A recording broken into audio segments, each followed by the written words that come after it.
This evening, Donald Trump takes the stage on the South Lawn of the White House to set out a second-term agenda.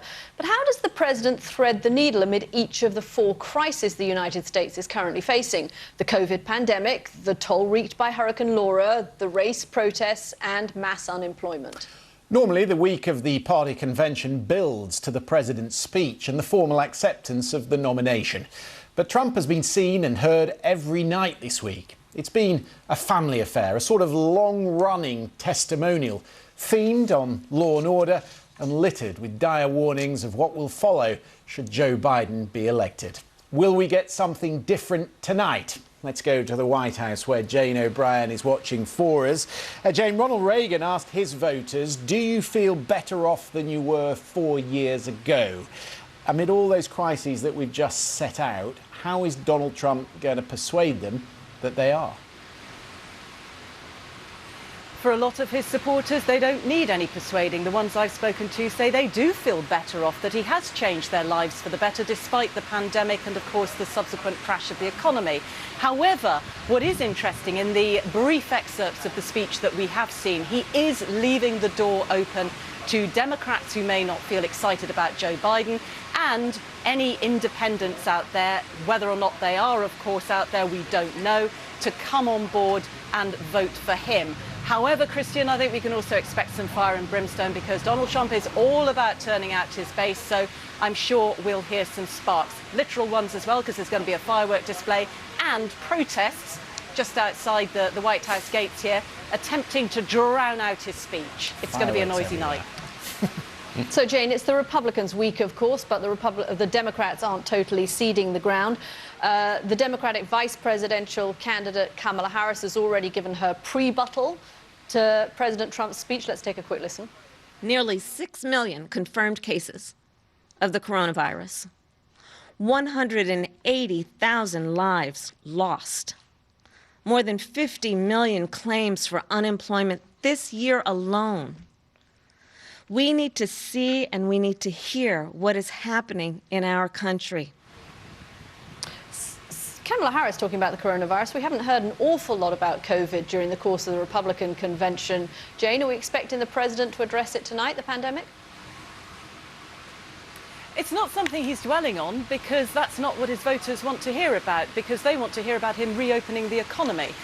We did hear a little bit from Mike Pence last night, but he very much emphasised material things that are being done. So focusing on a vaccine, focusing on the therapeutics, but not really about measures, social distancing and efforts to shut down the economy or increase any restrictive measures. So it's going to be interesting to see which path Donald Trump treads tonight. But as I said, for his base, it is all about reopening the economy. And as we know, a great number of them object to the restrictions that have been placed upon them so far in an effort to control the pandemic. They say that those restrictions have actually done more harm long term than the pandemic itself. OK, Jane O'Brien there at the White House. Jane, thank you. There are 67 days to the November election. Is tonight the night that Donald Trump begins eating into Joe Biden's lead? Paris Denard is the RNC's senior communications advisor. In order to beat Joe Biden in November, Donald Trump has got to win over some of those wavering voters, the very few who haven't made up their minds yet, who tend to be more in the center of American politics. So we're going to hear the president reach out to the middle of the American electorate tonight, or is this going to be a speech that rallies his base? Well, I think it's important for your viewers to understand that the president has already made progress. After the DNC convention, which was very depressing, low energy, and filled with lies about the record and who Donald Trump really is, they did not get a bounce. Their poll numbers did not go up. In fact, a recent polling from Zogby showed that President Trump actually benefited from the DNC convention because his approval ratings went up with Black Americans, up with Hispanic Americans, up with independents, and up with Democrats. And it's because they understand the contrast. They see the difference in vision. Mr. Denard, that's not true. Most of the polls showed that Joe Biden got a 5-point boost in his own popularity ratings out of the DNC. So are you telling me the Zogby poll is incorrect, or have you not seen it? I've seen a whole host of polls, and the average Have you was seen that the, you got have about a you seen 5-point the boost. Zogby poll that showed that President Trump got a bump from African Americans and from Hispanic Americans and from Democrats and independents? Did you see the poll from CNN that showed from June to August, President Trump's approval went up by 10% coming from minority communities? Did you miss that poll as well? No, I didn't miss that, but I did look at an average of the polls, which is generally more useful than looking at one individual poll. And at the moment, he's on an average of about 8 to 9. Yeah, I did see that.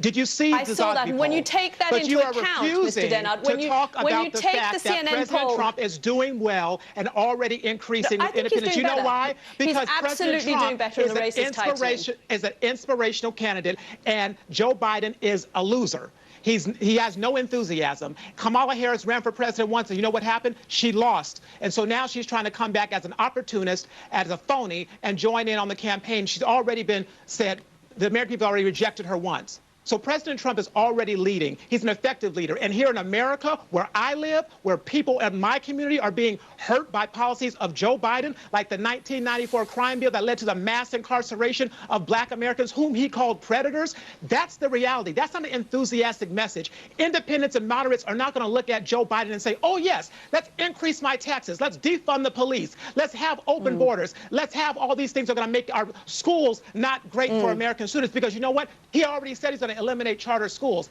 That's not a winning message. Independents and moderates don't want to hear that.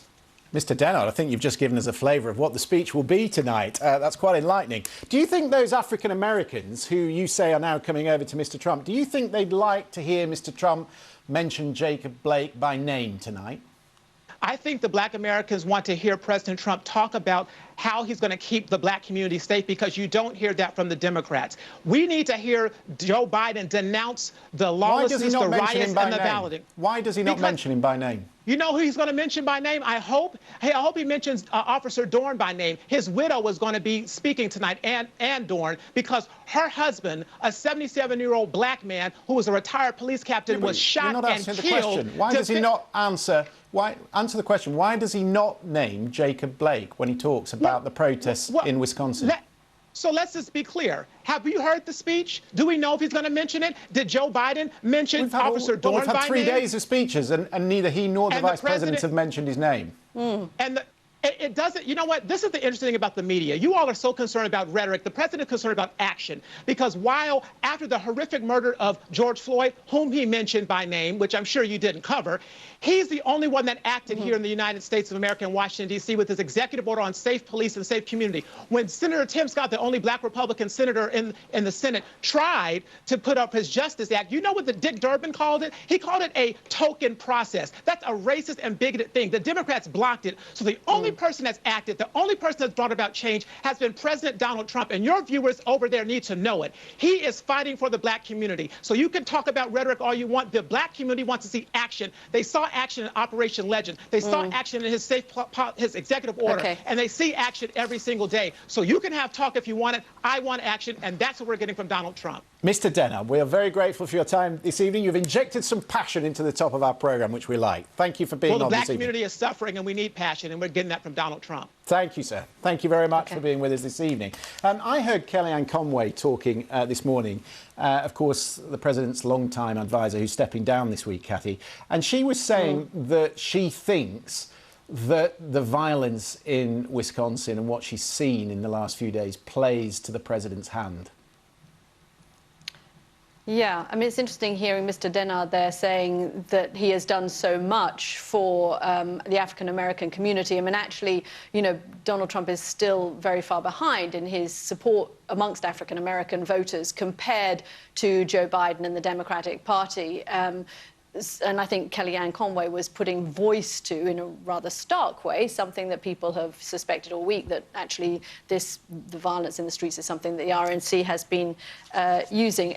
I think we've got the latest polls. We can have a quick look at those of where we are at the moment. And this is Joe Biden's polls from before the DNC, and this is his 5-point bump after the DNC. And as I was saying to Mr. Dennard, you can take individual polls. It is always much more useful to look at an accumulation of polls, and the accumulation of polls has Joe Biden currently ahead by about 9 points. It will take several days to assess the full scale of the damage in Louisiana and eastern Texas.